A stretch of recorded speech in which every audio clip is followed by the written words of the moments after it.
ሰላም እንዴት ናችሁ? ውድና የተከበራችሁ በመላው ዓለም የምትገኙ ኢትዮጵያ እንዲሁም ኤርትራን ቻናል ቤተሰቦች እንዴት አላችሁልኝ? እግዚአብሔር ይመስገን በጣም ሰላም ነኝ። እናንተም በያላችሁበት ሰላም፣ ፍቅር፣ ጤና እንደምትሆኑልኝ ተስፋ እያደረኩ ቪዲዮውን ስትጀምሩት እንደተለመደው ላይክ እና ሼር፣ ሰብስክራይብ በማድረግ ሰብስክራይብ ስታር ቪዲዮ ኖታን በመጫን ቤተሰብ ትሆኑ ዘንድ በአክብሮት እየጋበዝኩ የተለመደ ሀሳብ አስተያየታችሁ በኮሜንት እንድታስቀምጡልኝ እያልኩኝ ጽናት ክፍል 22ን ወደ እናንተ ይዤላችሁ መጥቻለሁ። በጽናት ክፍል 22 በጣም ብዙ ነገሮች ተፈጥረዋል። በተለይ ደግሞ በጣም የሚገርመውና የሚያሳዝነው ሰው ወደድኩህ እያለ የሚከዳበት የቤቲና የሄኖክ ፓርት በጣም የሚገርም ነበረ። ምንም አይነት ቀለሃ በውስጡ ሳይኖረው ልባቸውን ለመፈተን የሄዱበት መንገድ በጣም የሚገርም ነው። በጣም የሚያሳዝን ነው። እንግዲህ ቤቲ ሄኖክን ክደዋለች። ኦልሬዲ ውስጡ ቀለሃ ቢኖረው ገለዋለች ማለት ነው። ግን በጣም ይደብራል። ሰው ወደድኩ ተብሎ በዚህ ልክ እኔ እንግዲህ ነው መባል ያለበት እንጂ ራስን ለማዳን በዚህ ልክ መሄድ ለዛውም ክፉዎች እጅ ላይ ወድቆ እኔ ተርፋለሁ ብሎ ማሰብ ምንም አይነት ትክክል ያልሆነ ድርጊት ነው ማለት ነው። አብሮ በሞት ይሻላቸው ነበረ። አሁን እንደዚህ አድርጋ እሱን እንትን ከምትለው ነገሩ ሰው የዘራውን ነው የሚያጭደው። ሁሉም እዚህ ጋር ያሉት በሙሉ የዘሩትን ያጭዳሉ ማለት ነው። ውድ ቤተሰቦቼ ላይክ፣ ሼር፣ ሰብስክራይብ አድርጉ ማለት ነው። እንግዲህ አቶ በላይ በቀሉን በዚሁ ሊቀጥል በምን ተአምር ይፈታ እንዴት ምንም የሚታወቅ ነገር የለም። ድብልቅልቅልቅ ያለ ነገር ነው። ግን በዚህ አጋጣሚ ሁሉም ክፍሎች አንድ ላይ ሆኖ በቀን በቀን ቢለቀቅልን ክፍሎቹን የማየትና የመለየት እድል ይሆን ነበር። አሁን እዚህ ጋር ጽናት ከልብ ይላል፣ ጽናት ይላል፣ ትንሿ ይላል። በጣም በጠጥሳችሁት። ለማንኛውም ከባድ ነው። እስኪ ኮሜንት እያነበብን እንዘርዝር። በላይ መፈታት አልነበረበትም። በጣም የኔም ጥያቄ ነው። እንዴት እንደተፈታ በምን እንደተፈታ አይታወቅም። እንዲህ በጠብጥ ነው መሰለኝ። ያው ያለ መረጃ ከባድ ነው የሚሆነው። አቶ በላይ በህግ ይያዝ። ህግ ኢትዮጵያ ውስጥ እንደሌለ በዚህ ማወቅ ትችላላችሁ። በቃ እውነታው ነው። ይሄ ድራማ ትክክል ነው። በቃ የገሃዱ ዓለም ትክክለኛ እውነታ ነው። ወንጀለኛ እንደፈለገው እየተዝናና ያላጠፋ የሚሰቃይባት ሀገር ሆናለች በዚህ ሰዓት ኢትዮጵያና በቃ እውነታውን ነው ያደረጉት። የጽናት ድራማ ተከታታዮች በሙሉ ፈጣሪ ይጠብቃችሁ። ምሩ ልክ ናት። የወንድ እጅ ማየት ያስጠላው። ምሩ ልክ ናት፣ ግን መደበቋ ስህተት ነው። ፊት ለፊት ሌላ ነገር ውስጥ ከሚገባ በፊት ፊት ለፊት ነግራው በቃ እኔ መስራት ፈልጋለሁ ማለት ነበረባት። እሺ አይለኝም ብላ ስላሰበኝ ስደብቀው ብዙ ነገር ውስጥ ገባ ማለት ነው። እውነት ለመናገር እንደ ናሆም አይነት ባል ሁላችንም ይስጠን። ውጭ ስሪ የሚል እንጂ ቤት ተቀመጭ የሚል የለም። ኧረ አብዛኞቹ ይላሉ። ምክንያቱም ቅናት ነው። አብዛኞቹ አሁን ሚስቶቻቸው በመሳሳት እንደዚህ በማሰብ ሳይሆን ወታ ሌላ ትይዝብኛለች ምናምን ብለው ስለሚያስቡ ወጥተው እንዲሰሩ አይፈልጉም። ብዙዎች ቤት ውስጥ በቃ ልጅ ስታሳድጉ ተጨረቁሳችሁ እንድትኖሩ ምናምን ነው የሚፈልጉት። ምሩ ትክክል ናት፣ ግን እንደ ናሆም አይነት ባል ይስጠን። ሀና መርማሪው፣ ኪያና ጠበቃውን አጣምሩልን የምትሉ ድምፅ እናሰማ። እውነት ነው። እሺ ላይክ እናድርግሽ። ይጣምሩ። መቼ ነው ግን ምሩና ናሆም መጣላት የለባቸውም። ሀንዬ ስወዳት የምር ልጁ ማየት እንፈልጋለን። የምሩ ልጅ አለቀሰች፣ አሁን ፊቶ ማየት ቀረን የምትሉ ውድ እህት ወንድሞቼ ያልታሰበ መርማሪው እኛ፣ ሀና፣ ኪያ፣ እኛ ዮሴፍ ይጣመሩልን። ምሩ አሻንጉሊት በልጅ ተቀይሯል። አሁንም ቅዱስ መጥቷልና ሁሉንም ችግሮች ያስተካክል የምትሉ መርማሪው እና ሀና ይጣመሩልን። በላይ አስወጡልን። መውጣት አይችልም፣ ግን መታሰር ነው ያለበት። ከብዙ ትዕግስት በኋላ የልቤ መሻት ሞላልኝ የምትሉ ቀን ያልግላቸው። አሜን። ሀናና ኪራ እህትና ወንድም ሆናቸው ይታወቅልኝ። የሀና ስቃይ ይብቃ። አቶ በእውቀቱን እንደኔ የሚወዳቸው በጣም ፈጣሪ ያላሰባችሁትን ያሳካ። በሰው ሀገር ያላችሁ በሰላም ወደ ሀገራችሁ ግቡ። አሜን። እኛ ግን በእናታችሁ እስቲ ተሾሞ ሲቀበር አላየንም። ይምጣና በላይ ጋር ይፋለም። እኛ በሽቀን አንሞትም። አዎ ይሄ ጥሩ ነገር ነው። ይሄ ጥሩ ነገር ነው። የምር የኪራ አባት ተነስቶ የሚመጣል ይመስለኝ። ጉድ! ይሄ ድራማ በቃ ሊቀልጥ ነው። አሁን እንደዚህ አይነት ኮሜንት ከጻፋችሁ ማለት ነው የምር ይንጣ።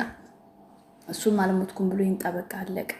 እንዴ ምን በወጣው የአባት ዳለ ልጅ እኮ የሚባለው ይሄ ነው እኮ። በንጹህ ሰርተው ልጆቻቸው ሀብት ንብረት ቢያስረክቡ ልጅ ዕዳ አይከፍልም ነበር። አሁን እሱ አቶ በላይም እኮ ወዶ አይደለም እንደዚህ ጨካኝ ሆኖ ታውቃላችሁ። ሚስቱን አሁን ትናንት እንደሰማችሁት ፍንጩን ሚስቱን ያጣው በእነሱ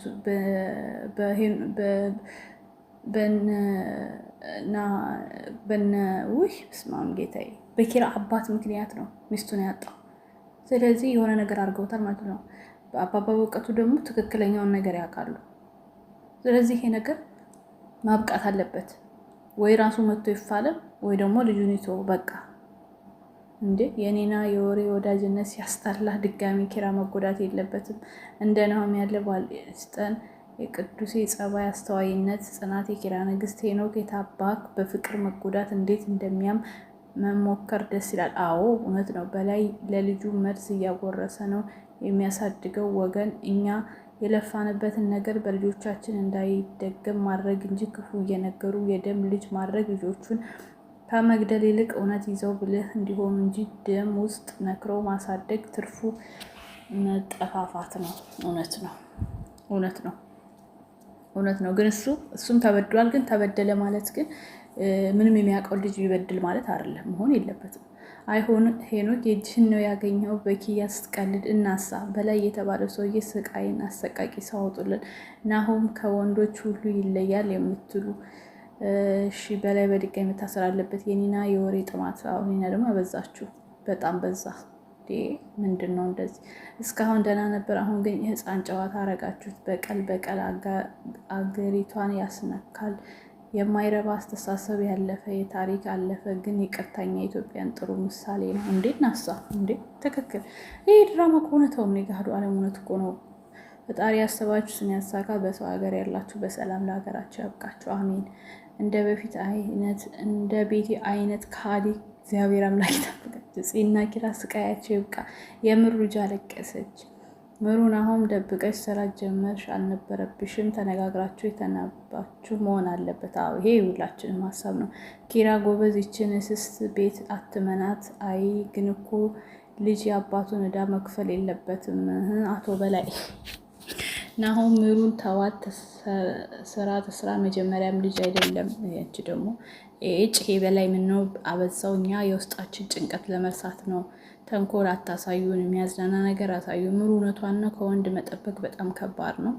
ሄኖክ ሳይጸጸት መሞት የለበትም። መቼ ሞተ? የውሸት እኮ ነው። ሲጀመር አይገሏቸው፣ ጭውት ነው የሚሉባቸው ገና። አቶ በላይ እውነት አላቸው፣ ግን አባት ባጠፋው ልጅ ምንም ይገላታል። ኪራ መጠንቀቅ አለበት። የአቶ በላይ ልጅ ግን ቆራጥነቷ ደስ ሲል።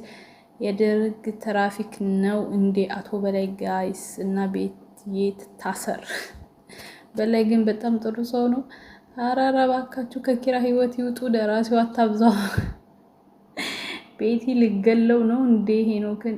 እቺ ጨካኝ ነገሩ ይገባዋል። የኪያ ግፍ። ሀናና መርማሪ ይጣመሩልን። ማጣመር ነው ስራችን። አቶ በላይ መታሰር አለበት። እራት ጨማለቁ። ደግማችሁ እነ ኪራ ልመነክሩ እንዳይሆን። ይሄ ሰውዬ ኪራ ያጭዳል ይላል። እሳ ይጨደውና እኛ ሰላም ፈላጊ ነን። የበላይ ልጅ አፈር የሚያስበላ ጠፋ። በላይ ጭካኔ ይበቃል። አስወጡልን። በንጹሃን እንደመቀለድ ይበቃል። አሁን ገና የጽናት ድራማ ሊያስጠላ ነው መጣ። በአሁኑ ኪራ ከኪራ ህይወት ይውጣልን። መዳን የጽናት ድራማ ተከታታዮች በላይ ይውጣልን። በላይ ጨጓራ ወንድ ከሆንክ ሳይሞት አትበቀልም ነበር? ኪራ ምን አገባው እኮ ሳይሞት ራሱ ነው። ሀኒ የኔ የዋህ የኔ አልቃሻ አሳዛኝ። ናሆም የምር አፍቃሪ ብቻ ሳይሆን የተግባር ባል ነው። እውነተኛ ማንነቱ እንደዚህ ቢሆን ደግሞ መንትዮቹ አወዛጋቢ ሆኗል። ጽናትና ሰራተኛዋ አደይ መቼ ነው የሚፈጸመው? አይፈጸምም። ግማሬ ይቀጥላል ገና። አቶ በላይ በድጋሚ እነ ኪራ ህይወት ውስጥ መግባት የለበትም። ናሆምን ምሩ 3 ቀን ሙሉ ስትከራከሩ በላይ ታስሮ ተፈታ። ተመስገን። የምሩ ልጅ ድምፅ ሰማው። እንዴ ሲያስጠላ። በላይ ለምን ተፈታ? ትጨማለቁ እኮ በእውነት መፈታት አልነበረበት። የምሩ ልጅ እኮ አሁን ከማቀፊያ አልፋ ዳዴ ማለት ነበረባት። ሁሌ ማቀፍ ጠቅላላችሁ ደህና መቶ የተገለጸ እንደዚህ ያለ በጣም ብዙ ኮሜንቶች ተጽፈዋል። ላይክ እና ሼር ሰብስክራይብ ማድረግ አትርሱ። ሰብስክራይብ ስታደርጉ የደወል ምልክቱን ተጫኑ። ሀሳብ አስተያየታችሁን በኮሜንት አስቀምጡ። ወዳችኋለሁ። መልካም ጊዜ። ቻው ቻው።